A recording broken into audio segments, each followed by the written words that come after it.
میں جب چھوٹا تھا مجھے بھی دو شوق تھے کہ میں مشہور ہو جاؤں اور پیسے آ جائیں.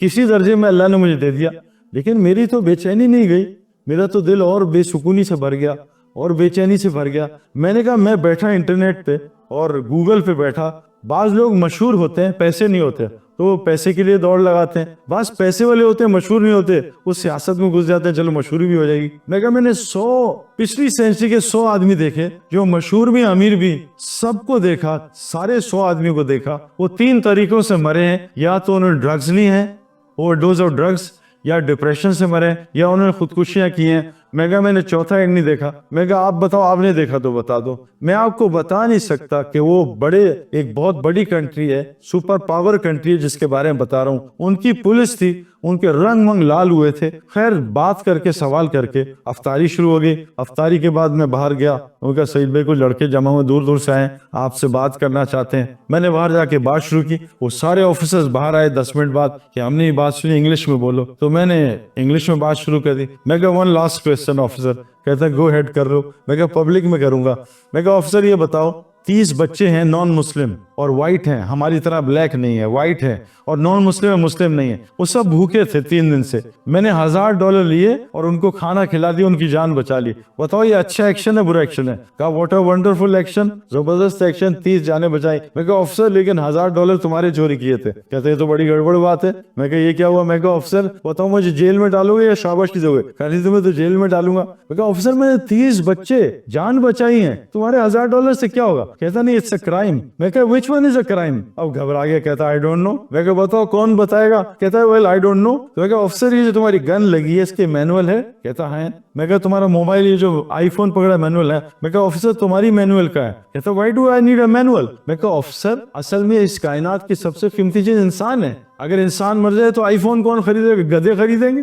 اگر انسان مر جائے تو پراپرٹی کون خریدے گا؟ گولڈ کون خریدے گا؟ اگر ساری عورتیں دنیا سے اللہ اٹھا لے. میں کہا انسان سب سے قیمتی چیز ہے, یہ بتاؤ تمہاری مینول کا ہے؟ کہتا ہے well we have couple of manuals. میں کہا no those manuals change every year, you know updates come, virus comes. میں کہا we've got one manual which جس کا نام قرآن ہے, وہ 1400 سال سے نہیں بدلی. اس میں بتایا ہے کہ گناہ کیا ہے نیکی کیا ہے. اب وہ بالکل فلیٹ آؤٹ ہو گئے.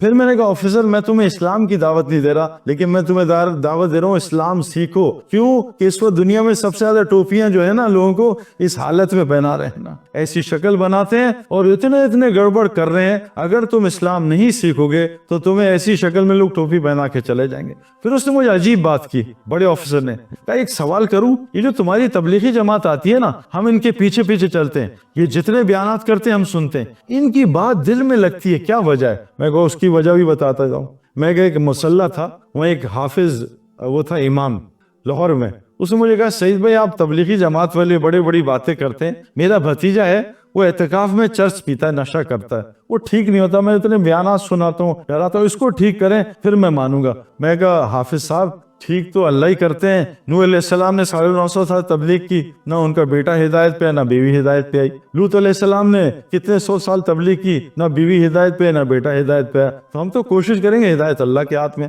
تو میں 10 مہینے اس سے دوستی کی, اس کو تبلیغ میں اشرا لگوایا, اس کی داڑھی, اس کی ٹوپی, اس سے سارے نشے چھوڑ دیے. تو حافظ صاحب جو امام تھے انہوں نے کہا بھائی سعید بھائی ان سے کیا بات کی؟ میں کہا کوئی بھی بات نہیں کی. تو کہا یہ انسان کا بچہ کیسے بن گیا؟ میں کہا اصل میں حافظ صاحب امام صاحب یہ جب سے آپ نے میری ڈیوٹی لگائی تھی نا تو 10 مہینے گزر گئے. یہ ظالم 1.5 لاکھ کے برگر اور پیزا میری جیب سے کھا چکا ہے. اب مجھے رات کو رونا آتا ہے, اللہ ہدایت دے دے, ظالم کب تک میرا کھانا کھائے گا؟ تو میں نے کہا آفیسر میں اس ملک میں 20 لاکھ روپے کی ٹکٹیں خرچ کر کے آیا ہوں, وہ ٹکٹیں بول رہی ہیں, میں نہیں بول رہا. $1 بول رہا ہے میرا, وہ تم پہ اثر کر رہا ہے. میرے پیارے دوستو, اصل مسئلہ یہ ہے کہ حیات طیبہ اللہ کا وعدہ ہے, لیکن شرط ہے مومن ہو. اب مومن کون ہوتا ہے؟ پہلی نشانی میں بتائی, اس کے دل میں سکون ہوتا ہے نا. موسیٰ علیہ السلام جھونپڑی میں رہتے تھے سکون کے ساتھ, فرعون محل میں رہتا تھا, سکون کوئی نہیں تھا نا. حضور صلی اللہ علیہ وسلم 6 دن بعض ان کے یہاں چولہا نہیں جلتا تھا, سکون کی نیند سوتے تھے. ابو جہل کو اللہ نے بے سکونی سے بھرا تھا. سکون کے لیے ظاہری سبب کی ضرورت نہیں ہے, ظاہری سبب کا کوئی تعلق نہیں سکون سے. آج ہم دیکھ رہے ہیں سکون غائب ہے ساروں سے. نیند کی گولیاں, دوائیاں, ڈرگز, طرح طرح کے سکون مل جائے. نمبر 2 اللہ کہہ رہے ہیں کہ بے خوف زندگی دوں گا, کوئی خوف نہیں ہوگا. میں گیا نواب شاہ,